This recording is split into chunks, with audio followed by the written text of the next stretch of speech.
Thank you, Laura. Good afternoon, everyone. This is Denis here. I'm actually going to start by letting Aparna introduce herself.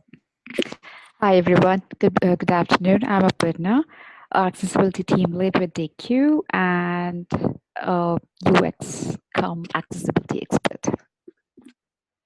And I'm Denis, principal consultant and training lead, DQ Systems as well. This is the follow-up to the webinar we did about 2 weeks ago.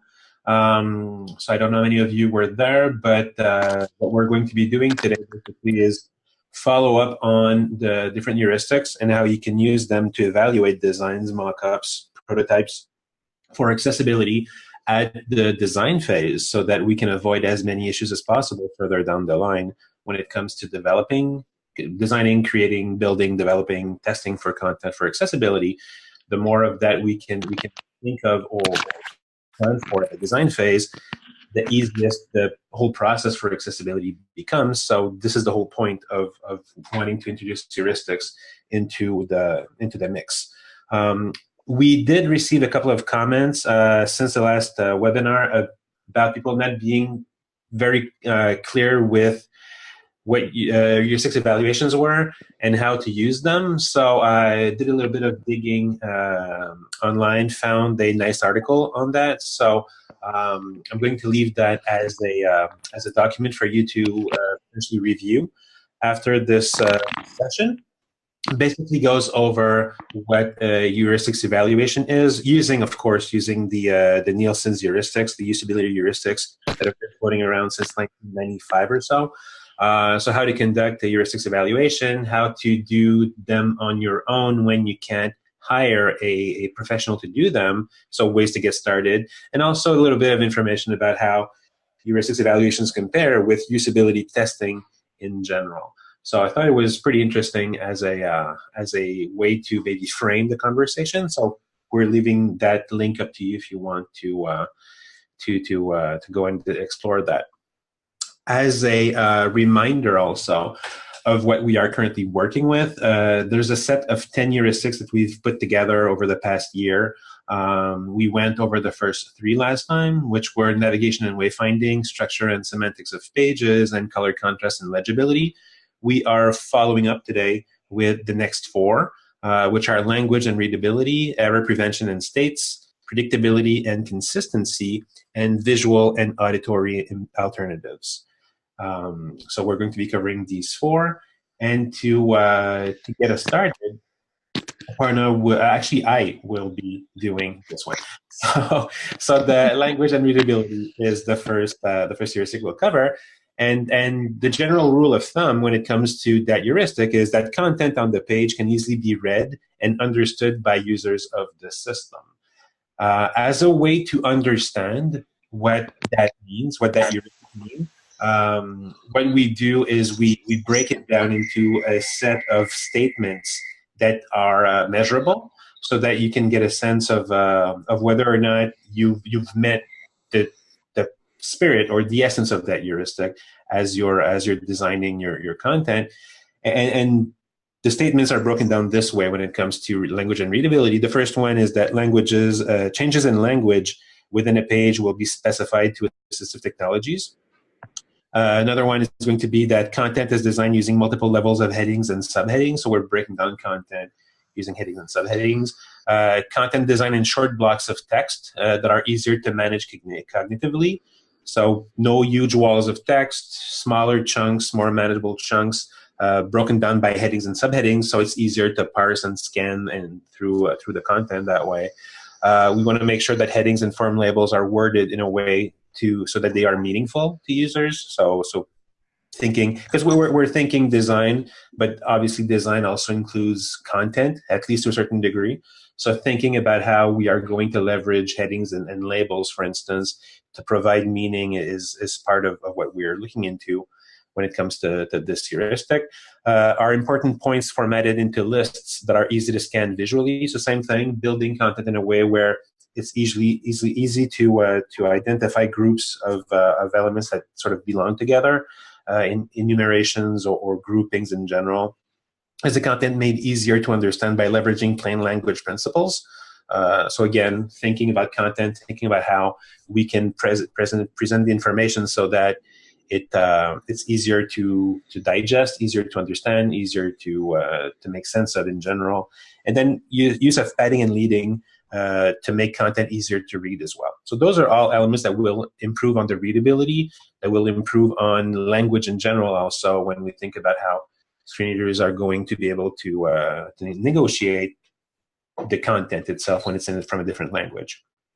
So as an example of that, and again, as a reminder from last session, the way that we're going through this, if you weren't with us on the first one, is that we recently went through a redesign of the DQ website, and it was a great opportunity for us to try those heuristics. So as I was part of the team that provided feedback as we were going through the process, so we worked with this agency that provided us with wireframes to begin with.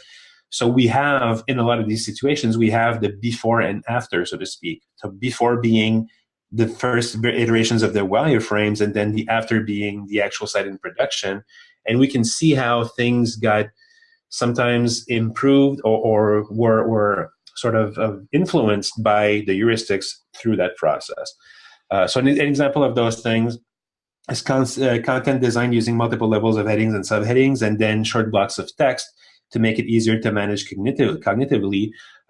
When we worked on the wireframes to begin with, already we were thinking about how we want to think about the headings, think about the levels of those headings, think about how they're going to be presented so that they're very obvious.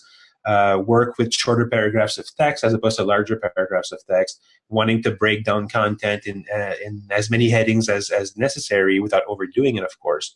But being more generous in how many headings we're going to provide just to make content easier to read. So we have we can see here how that sort of influenced the general design or the overall result at the end of that design process. In the same line of thought, we were thinking about lists and how they can make content more easy to scan visually. So we obviously thought about bulleted lists and numbered lists, but also other elements that are part of a grouping that we would want a screen reader user to know about and understand that these objects are part of a larger grouping of objects. So we had these different layouts on the wireframes where we had multiple data points that we wanted to present around a certain topic.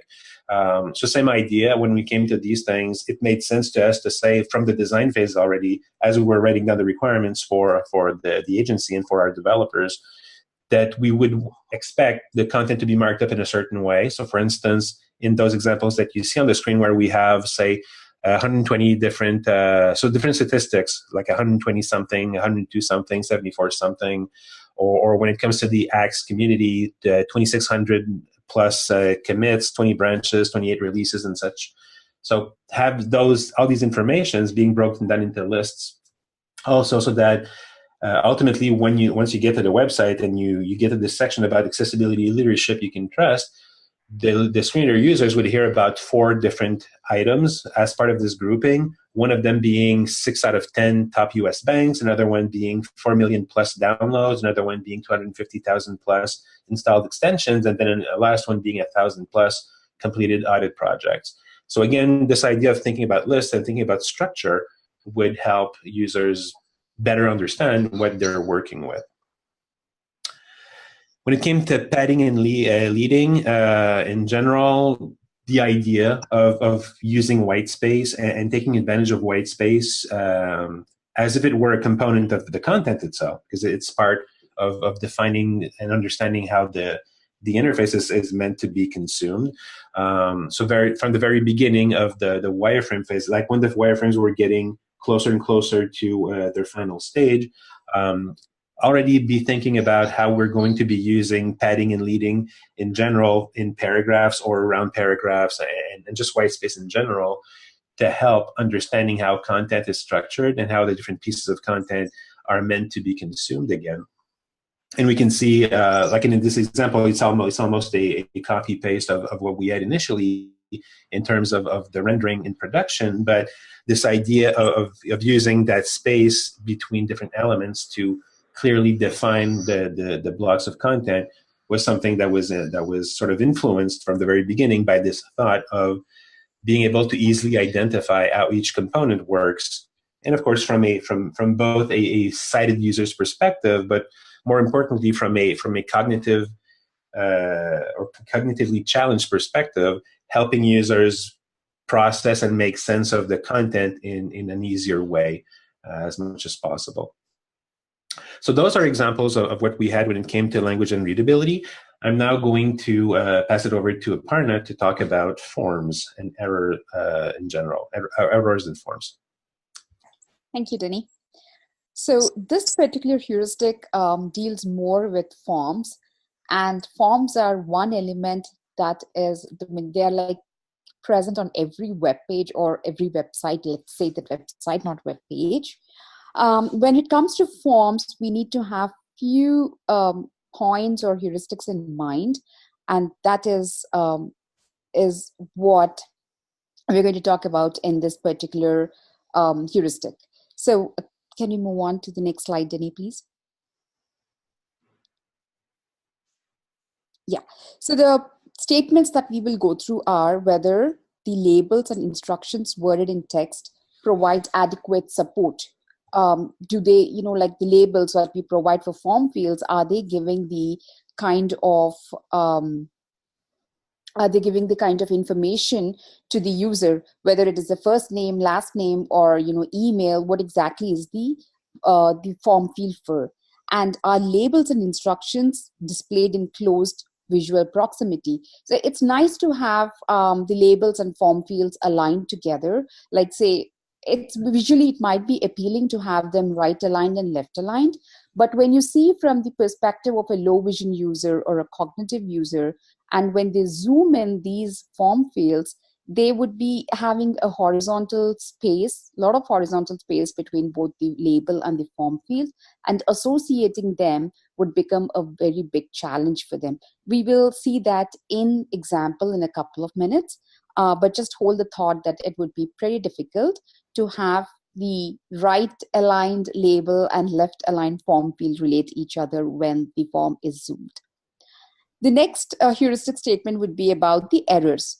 How do we really let the user know about a form field being in error?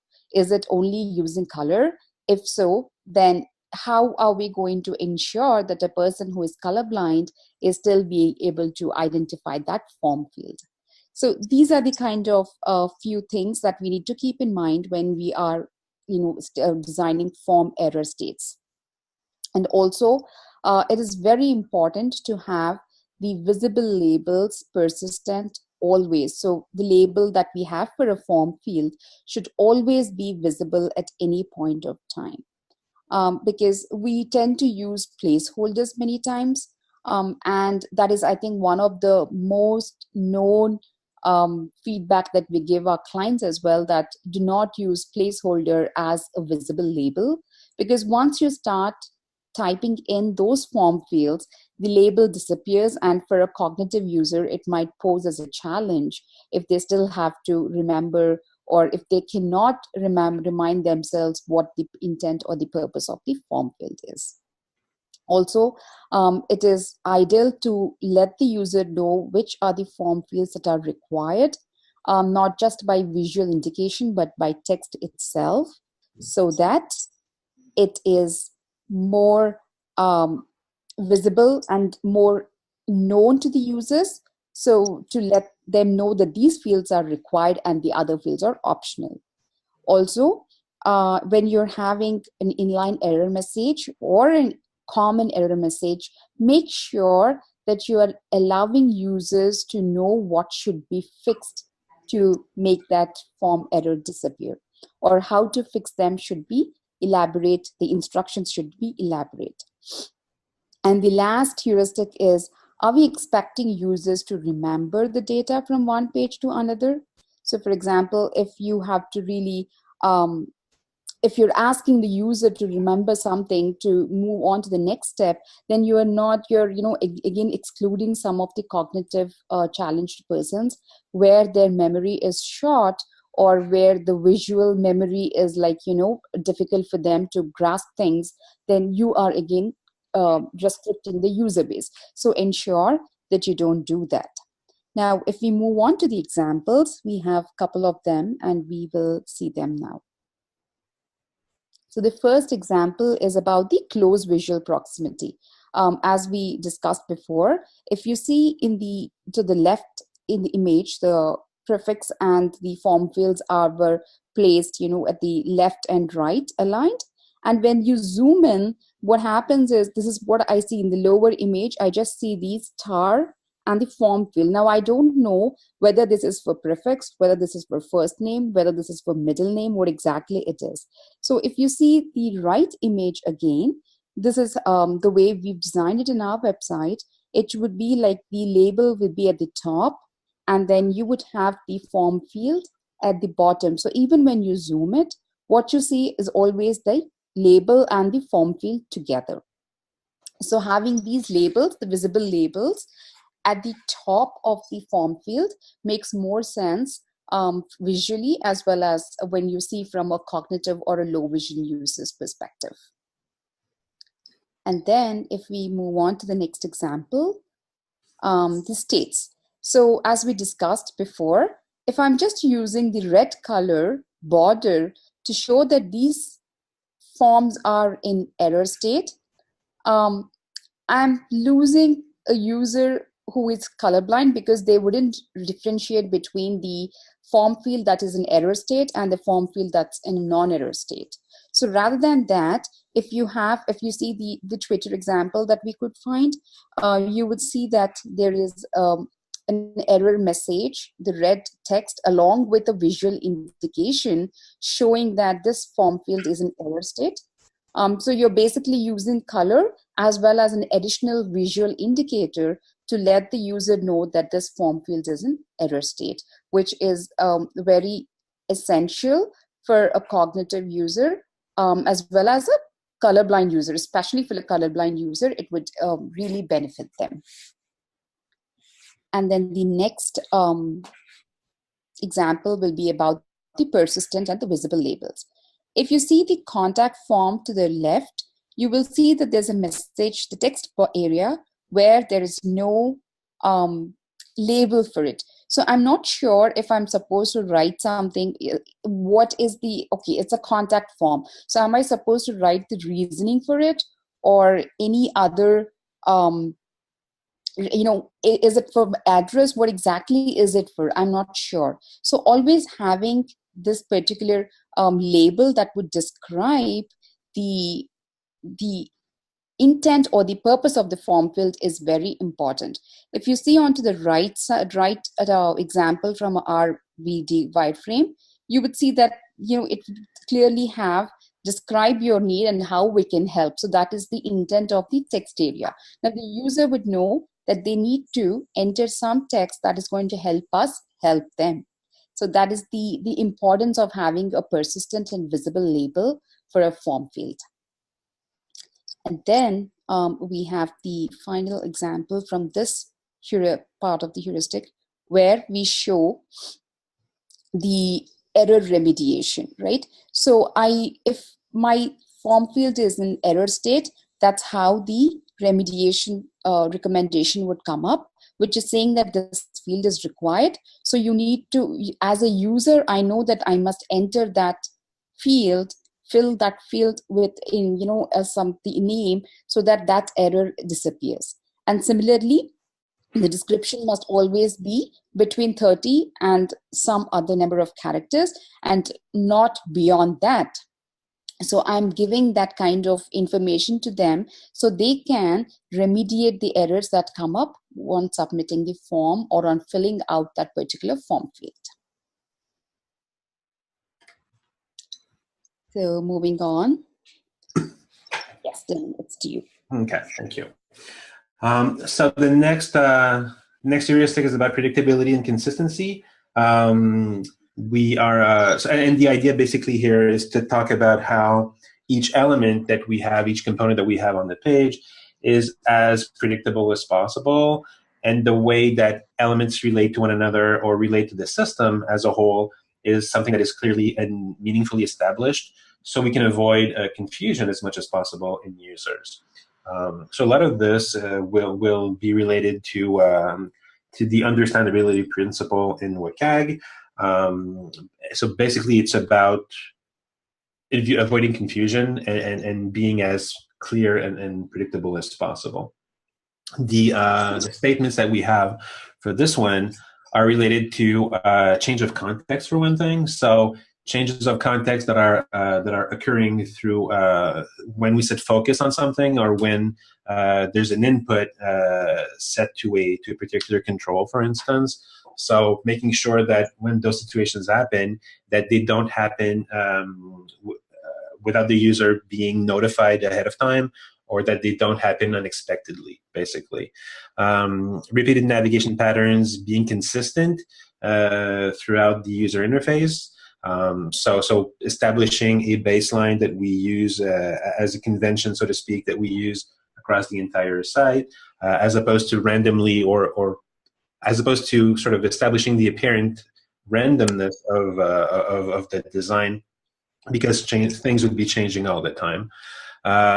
Recurrent functionalities being consistently identified also through the interface. So controls, different components that are repeated through pages, to make sure that they're named in the same way. So there's a naming convention for those different elements or functionalities. So again, that we don't have to relearn what they're about, what they mean, as we're changing from section to section. Supporting both portrait and landscape orientations in our design, so that we are not obligated to use the interface in a particular orientation in order to use the content, but instead have something that fluidly moves from one to the other based on the user's needs or expectations. Functionalities and features being designed so they're easily discoverable, which is again is more of a I guess a mooder point, if that makes sense, because it's going to be very what's the word I'm looking for? I completely can't remember the word I'm looking for, but so that they're easily discoverable is what I'm trying to get to. And then the design minimize the number of steps required to complete an action is another one of those things, where you are going to try and simplify without making it simplistic, but simplify a process so that we don't walk the users through a bunch of steps, or have them jump through a bunch of hoops before they can actually get to where they're trying to get, or what they're trying to get at. And to illustrate some of those examples, the change of context one was an interesting one, because we see that stuff all the time in assessments and testing in general, but and we didn't have quite something like that in our wireframe, but we had something that could have been an example of that if we had implemented it that way. We had, what you see on the left-hand side is a screenshot of a part of the wireframe where we were looking at the blog posts. And initially we were thinking about having a list of blog posts, say 15, 20 blog posts maybe, and then have a more post button at the bottom, which we would have clicked to load another set of 15, 20, for instance. And that particular trigger would have brought a change of context where there's more content than there were before. And that brought in a couple of discussions internally about how we wanted to notify the users about what would happen when you click on that button. And ultimately, we ended up deciding to not go that route, but instead, if you're paying attention to what's on the right-hand side of the screen, where we have the blog section of the site, where we have two drop-downs, one for topics and one for months.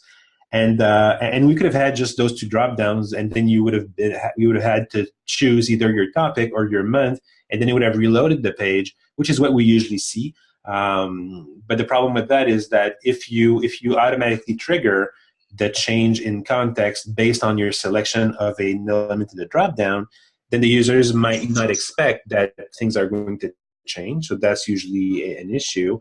And the other one that's actually more pervasive is that if you're using drop downs and you have a non-change function on each of the options in that drop down, when you're using a mouse, you could go and select the fourth or fifth one if you wanted to. But as someone uses a keyboard, as soon as you hit the first one, you're going to trigger that one, which creates almost like a keyboard trap in a way, where as soon as you hit one, that's the one that gets triggered, so you can't have access to the other ones. So to avoid all these problems, what we've provided is the filter button. So you basically have to choose your options, and then you trigger that selection or those filters by activating the trigger yourself. So we give the control back to the user basically by doing that. So any situations where changes of content or context may occur, when content in the page may change as a result of the action, we want to make sure that the user is in complete control of when that happens or how it happens, as opposed to imposing it to the user. So again, going through the initial wireframes brought up that having these concerns in mind brought up that particular question, which could easily have been avoided entirely until the developer got to a point where he or she had to integrate the content in the page. So this idea of shifting left and having these conversations way earlier in the process are possible because of those heuristics and what they bring in terms of conversations.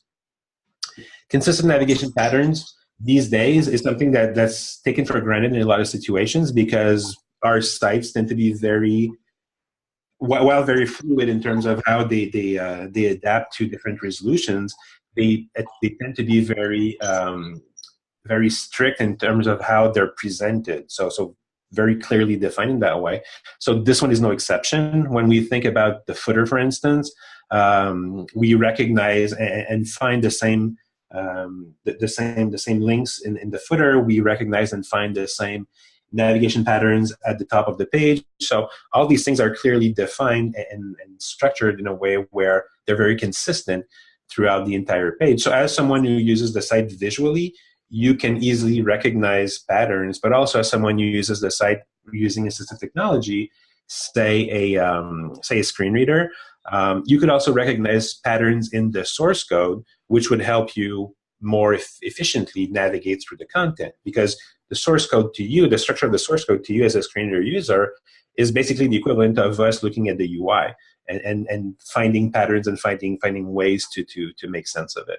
So being consistent in that sense can help everyone, including people that can't see to begin with what the interface looks like. And then we had, as a last example of what we had for predictability and consistency, about screen orientation. So in these days, with responsive web design, for instance, it's pretty much granted that sites will automatically adjust to your resolution, to the orientation of your device, especially if we're thinking mobile. The expectation that content will simply just adapt to your resolution, the size of your window, or whatnot, is a given. But we still see a lot of sites or applications out there that just won't do that. An infamous example of that right now is Netflix. So if you're going to Netflix on your phone or your tablet, and you have your device in portrait mode, and you load a movie or a film or a series or whatnot, it will load pointing. I mean, it won't adapt to the portrait. It will still display as if it was landscape. So you have to move or flip your device around so that it's in landscape for you to be able to see it properly, which is not a big deal until, of course, you are you have a mobility impairment and you're using a tablet, for instance, that may be bolted to your wheelchair, in which case you can't change it. You can't change the size. So it's enough of an issue that it became an actual requirement or success criterion in WCAG 2.1. So something that we do pay attention to. Now, in this context, of course, because it's just a responsive site and there's really no reason to block any of those things, it wasn't a concern to begin with, but it is something that designers should be really thinking about, because oftentimes we will make decisions based on the gut feeling that, yeah, the experience will be better if we use it in landscape, therefore we're going to force it. But some users might prefer to have a slightly less great experience in portrait than no experience at all because they can't use the landscape version. So let's not make assumptions when it comes to these things, is the lesson learned when thinking about screen orientation. And with that said, I'm going to move it over to Aparna again for images and visual and auditory alternatives. Thank you, Denis. So when we really talk about visual and auditory alternatives, we are talking about images and multimedia that really are present on your web pages. So purely visual or auditory content, which is conveying information, needs a text-based alternative, is what we are aiming for in this particular heuristic. So the statements that we really need to keep in mind with regards to this heuristic are whether informative images that are present on your web page have a text alternative describing their content. The same applies to the active image, immaterial of whether it is informative or decorative. If it is active, it is needed that you have to provide a text alternative for the image. And when we talk about images, there's a verb saying that image says about 1,000 words. But if we do not have those 1,000 words for the person who cannot see, who is a non-sighted person, then you really are missing, that person is really missing the essence of the image. So when you have an informative image, then as a designer, we need to work with the content team to let the users have that experience of the intent behind using that particular informative image. But at the same time, if you're using an image purely for visual means, which is just present there to make the web page look more pleasing or for aesthetic reasons, then that can become a decorative.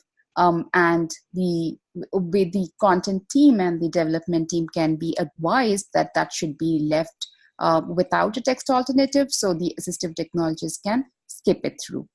Then again, when you have a complex image, you either need to have a text alternative for that complex image, say for example, a process or a bar graph or a chart, whatever is present. Either you have a text alternative for it, or you kind of remove that image and use pure content and code to let the user know that this is the content that's present in the particular format and the intent of that particular process or the image. So these are the 4 basic heuristic statements that come for an image. Likewise, we also need to keep in mind few things when we are using multimedia, which is like a video or an audio. So when you are talking about an audio or video, the first thing that as a designer that you need to work with the content team is about the text transcript, or the do we even have a placeholder for that? Are we even thinking? So having that placeholder will always keep you remember or remind yourself that you still have to get the text transcription captions up for those video and audio content that you're using on the web page. And specifically for videos, you need to have captions that would be showcasing the dialogues or the conversation that's happening in between the people, the actors or the people that are being shown. And when it comes to a track, let's say, for example, there's a minute of a part of a video where there are no dialogues, but there is a certain amount of information that's being given out without the dialogues, then as a person who cannot see, the user would be missing on that information. So that's when the audio description comes into play. So that basically the audio description explains the screen reader user what is happening on a screen when there are no dialogues, when there is background music and there's still something important is happening in the video, then that is being communicated via audio description. So these are the few things that you need to keep in mind when you're dealing with images and multimedia content. So we shall look into the examples. The first one is informative and active images. So when we were given the job of identifying the informative and the active images, so if you see the acts versus a test, so which one, it is an informative image, and you need to ensure that you are providing an informative, the text alternative for this particular image. So as a designer, again, we need to work with the content team to come up with the simple yet complete text alternative for that informative image. And if you see at the other image where we have the active images present, the first one would be, if we take the example of the first Chrome. So what we are basically trying to say is that you can download Axe for a Chrome browser, and that is clearly mentioned that this particular, when the focus moves onto that particular Chrome icon, you would, as a screen reader user, one would hear that it is the Axe plugin for Chrome, and you can click on that link so that you will be able to download that particular add-on for the Chrome. So it is again giving out that information about the destination as well as the intent of the active image there. The next scenario would be about the purely decorative images. So if you see in our wireframe, we knew that these places would be purely visual kind of images. They are decorative. So we just had a placeholder there, and that's the way it reflected on our live site. So all these icons, the gray color circles, have become the decorative images where there is no text alternative for it, like the alt is given as null. So the assistive technologies would just ignore that there are images or graphics present and just read the textual content that's present under those images, because those images are purely for visual appearance. Then again, we come to the scenario of complex image. Denis, the next slide, please. Yes. So here, if you see, in our wireframe, we had this, this image where we are trying to say that shifting left is very important, and what are the advantages for this. So we could either come up with a text alternative for this complex image or a process, or the other way is to completely make it content or textual content and remove that image completely. And we chose the second option and went ahead and completely we coded using the HTML and the other scripting and the content.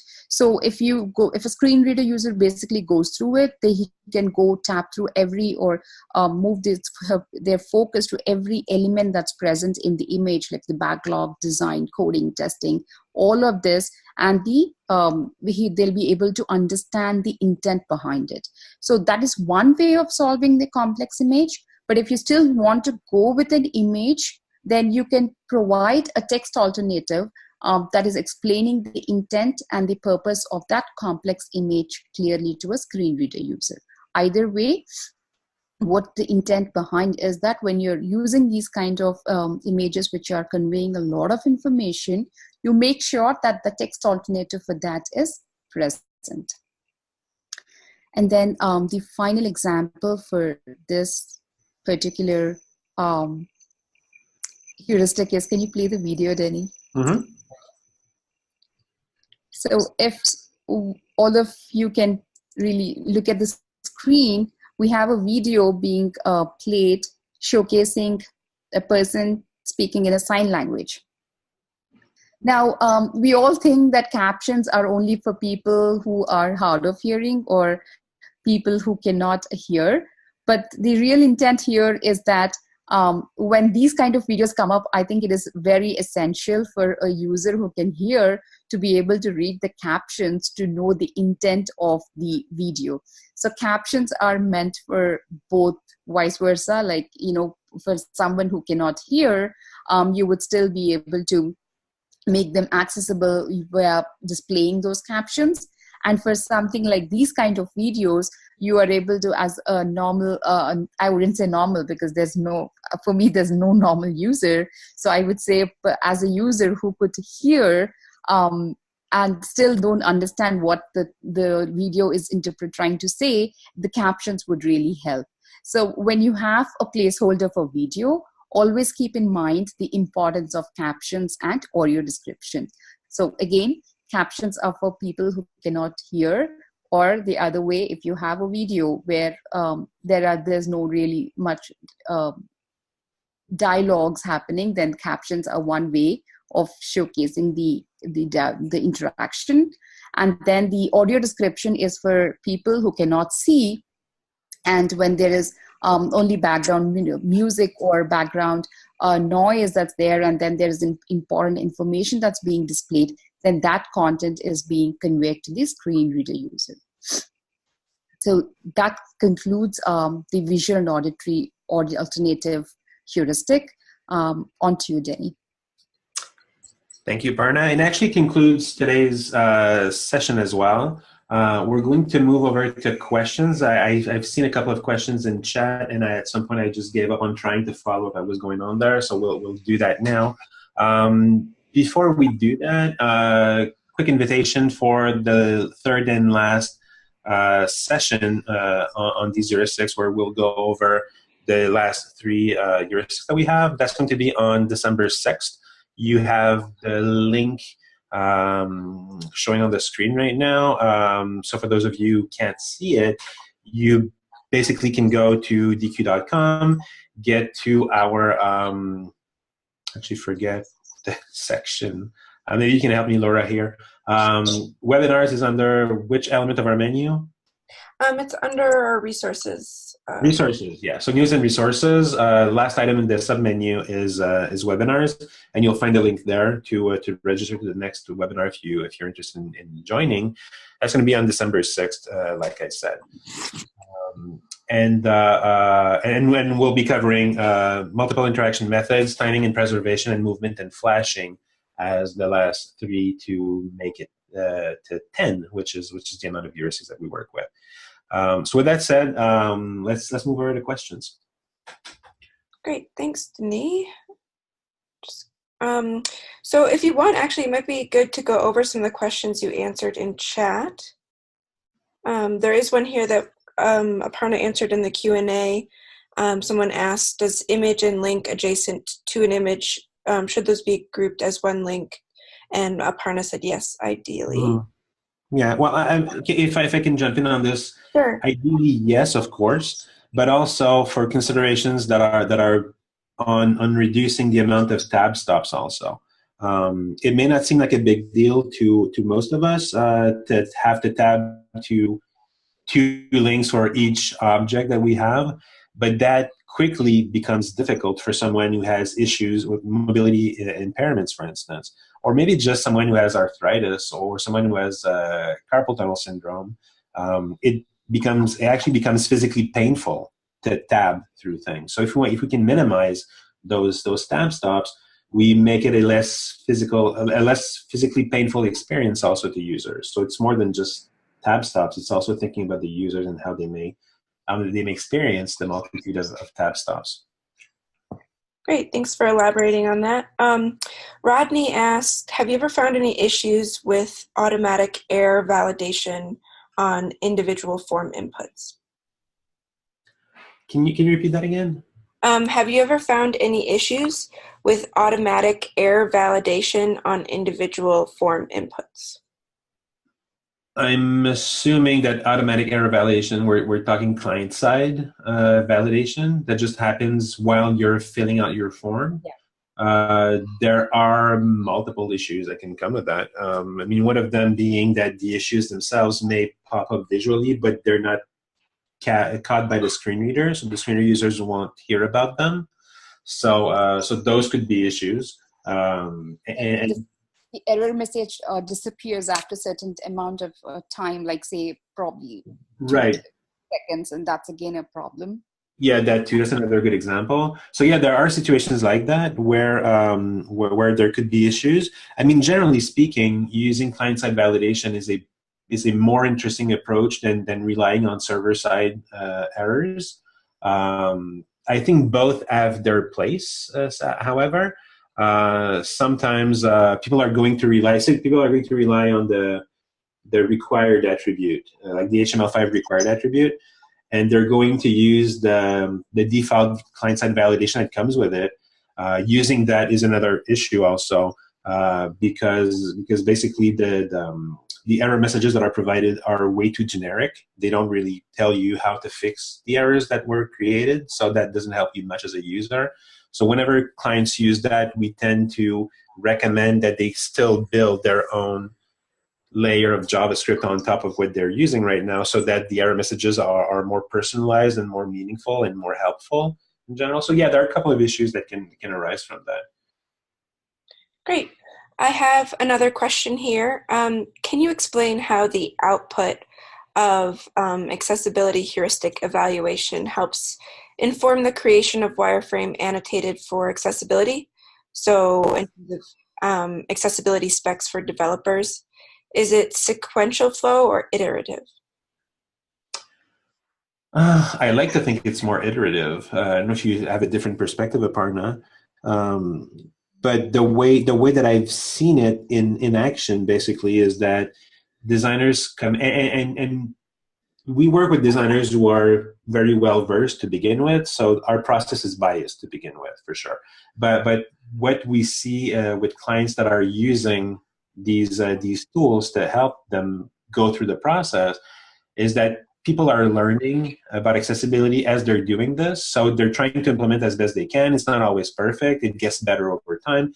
So as the wireframes and as the mockups get into different versions, we go back, we check, we adjust things, we go back to the heuristics, and we use them as a validation of what's been done. And that creates a new version that has more accessibility baked in. So in that sense, it is very much an iterative process. It could also be a sequential process. I mean, if the designer just builds the wireframes following those heuristics and develops a set of requirements that go along with the wireframes that the developers are going to be using, then it's much more of an ongoing flow where they just throw their work over the fence, and the developer takes this and then uses the requirements to keep building. And while not as great, I think, in terms of communication, it still provides a framework where people are aware of the considerations that they have to keep in mind.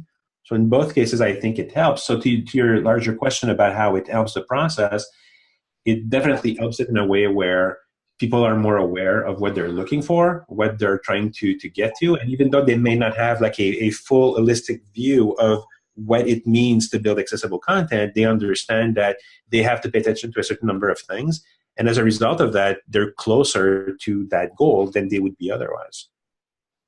Yeah, adding on to that, I think the thought of having accessibility be present in the design itself is is good, because it's going to reduce the effort in the future development or designing.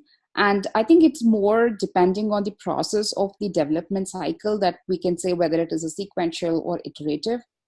If it is a one-time effort, then as Denis said, yes, you're going to put whatever you can at the beginning and then give that to the developers. But if it's something that you have to improvise, then as a designer, the knowledge comes in and then the effort also shows up the same. Great. Thanks, guys. Another question here for you both. Do we need to have both client-side and server-side validations in a form? Or should it be on a group of errors block on the top of a form on submit? And do we need to read both client and server-side errors to AT users? Do you want to go first, Aparna, or do I go first? No, go ahead, Denis. I'm still thinking. Okay, so a couple of thoughts on that. The first one about having errors at the top of the page as opposed to errors that are inline. I actually think that both is the best option, because it's great to have this overview, like have that bucket of errors at the top. You get a feel of everything that you need to address. So I think that's a great starting point.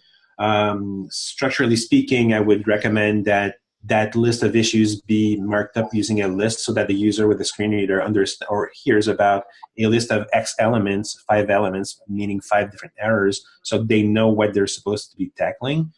But at the same time, from the perspective of a low vision user, having these issues also repeated in line with where they actually happen keeps the error message in context with what you need to fix. So that's always better than just having them at the very top and not repeated. So that would be for sure one approach when it comes to displaying the errors.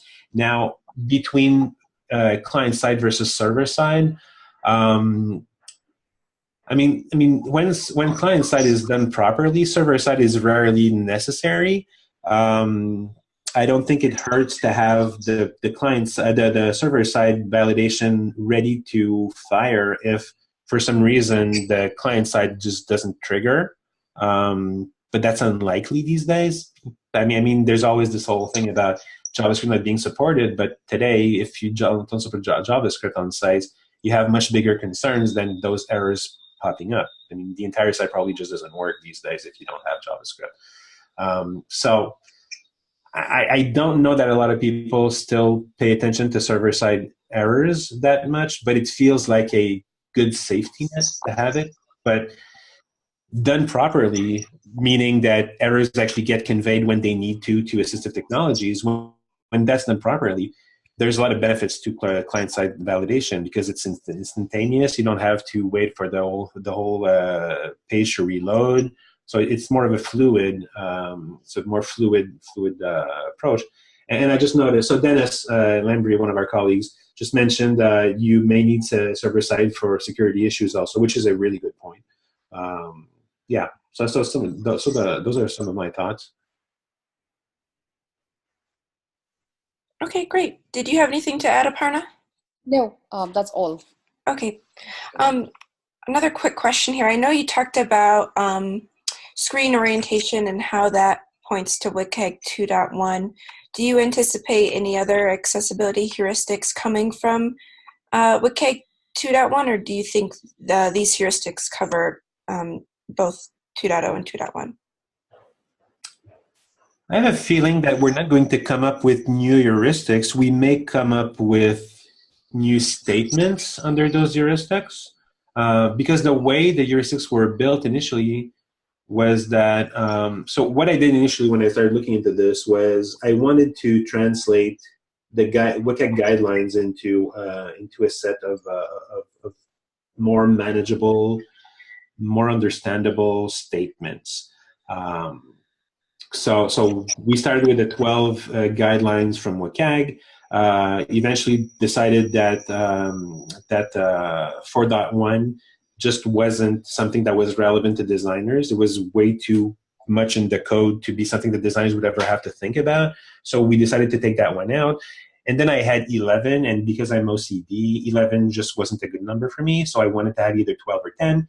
So we decided to start combining things together, which is a really bad reason. I get that. But that's still how it happened. And so that's how we ended up combining things like contrast with legibility, because it's all about perceiving the information or the colors or the sound. And then we had readability with that other thing that I forget now. So we basically reorganized them so there would be 10. And I know that we have a new guideline with WCAG 2.1. But I haven't really looked at it yet.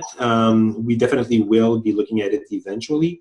But I'm hoping that it fits somewhere in the grander scheme of the 10 heuristics that we currently have, just so I can keep a nice round number. But again, really bad reason for wanting to do that. I just like numbers like that. So I'm not sure yet. The answer is I'm not sure. The longer answer is we probably won't have another one if we can fit it. But if we have to, then we'll create one. Yeah. Okay, great, thanks. It looks like we have answered all the questions. I know we have a few minutes left. Did you guys have anything you wanted to wrap up with? Otherwise, I think we can end early. I don't know if there's anything else. Maybe one thing to add is that by the end of the next session, we will be sharing a document that sort of wraps all of those heuristics and all of the statements into one digestible document, so we can share that with you. So that's a reason to come back and check the next one, so you can get your hands on that document. All right, great. Well, thank you everybody for hopping on today's webinar.